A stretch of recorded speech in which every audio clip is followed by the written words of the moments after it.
Hello, this is Bern, and if you find yourself in the painful situation of being attached to or in love with a guy who's not good for you, stick around because I'm going to be sharing with you how to turn this around once and for all on my episode today.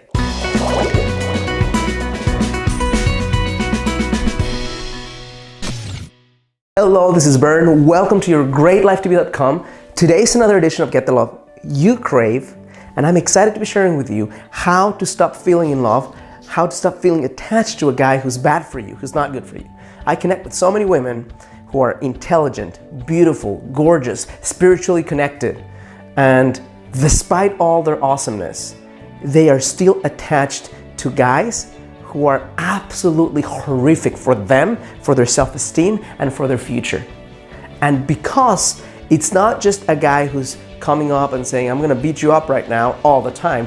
They have the polar opposite of the guy being really kind and loving and kissing their feet, but the minute they turn around, stabbing them in the back in some way, the hoping that it's gonna get as good as when it is good makes them stay in a shitty, painful situation. So if you find yourself in this situation, if you have a friend who does, send them this video, please. Number one step to break free from this insanity is step outside of your fucking story for a second and witness it as if you were your best friend. If your best friend came to you and said, here's what this guy is doing to me, and shares your story, most likely, if you were not in the story, you would say, holy shit, this guy's an asshole. Or holy shit, this guy has severe mental problems, or has problems that are too deep for you to just figure out between both of you. And you basically tell her, leave him, right? But once you're inside the story, you create this fantasy, this mythology about this guy that prevents you from breaking free. So I want you to take 5 minutes and write down on a piece of paper as many truths the way you see them regarding this guy. For example, you might find yourself writing something like, this is the most incredible connection that I could ever imagine having with someone. The sex is explosive and beyond this world. Our souls, he is my soulmate, or worse, he is my twin flame. Therefore, we have to figure the shit out, because if I don't, then I'll never find someone who loves me as much. Once you write all these things down, if you step back a little bit and just read that thing, you might start creating a little bit of doubt. Because if all those things are true, then it wouldn't be so painful. Right? So if you start bursting a little bit, that bubble you've created, the fucking unicorn and rainbow concept that you have about this guy, and start saying, well, this doesn't really make sense, or this one, maybe it's not so true, you'll start at least, the legs of that table of certainty about the amazingness of this guy are gonna start wobbling, and that's good for you. 2, I need you to understand that addiction, obsession, and attachment to a man equal high intensity, but do not equal love. Sometimes at the height of your intensity, at the height of your addiction with a guy, you will feel that it's so intense that the only thing you can think that this thing is, obviously if it's so intense, it's love. But sometimes it has nothing to do with love.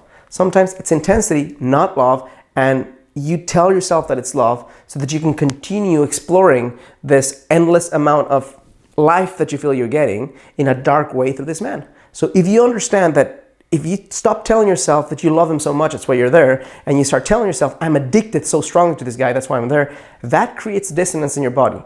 Because if you choose to stay to a guy that you feel addicted to, and you're consciously aware of it, you're going to start seeing things differently than if you feel, I love him so much, that's why I'm staying. Because as long as you love him so much, that's such a benevolent thing to do. But if you're addicted, you need help, right? Number 3 is future pace. What your life will be like 3 months from now, 6 months from now, 1 year from now, 5 years from now, 10 years from now. If you stay in a relationship like this, if your self-worth continues to go through the floor, if you continue feeling like abused emotionally or physically, imagine the freaking impact that this will have in the people around you, in your self-esteem, in your capacity to love yourself, your capacity to enjoy life, your capacity to perform at work. And if you see that the future is taking you to a very dark, intense, and fucked up place, it's really a matter of making a new decision. So future pace, and if the future you want is not what you're looking for, say, as painful as it feels right now, I need to decide to end this right now.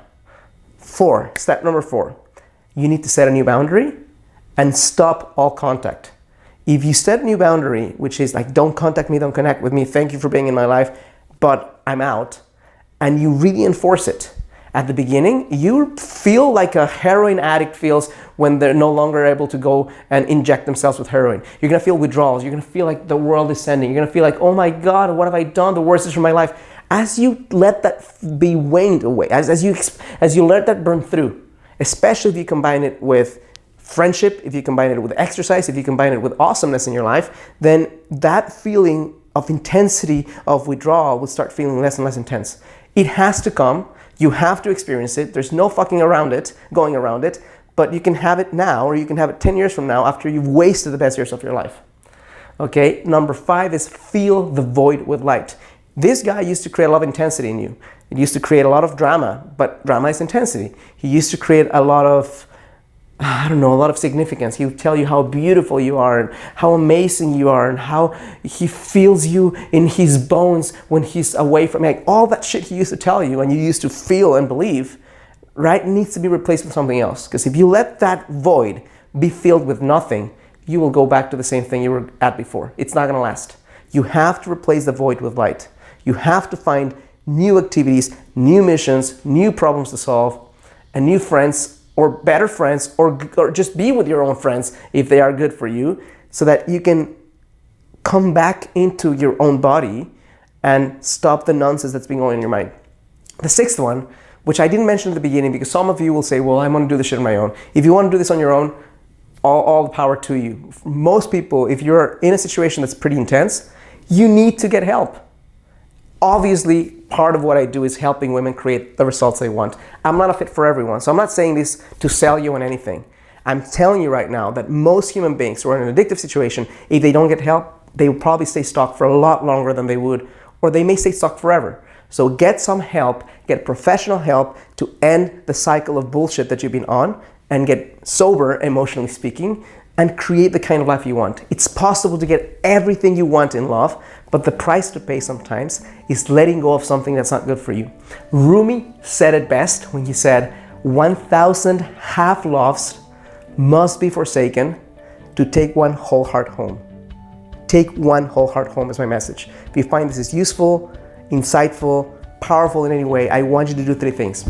I want you to click like on my video, subscribe to my channel, and on the description of this video or somewhere on your screen, a pop-up will show up that allows you to sign up to a webinar that will share with you how you can find your soulmate in a lot less time and with a lot less pain than you can think of.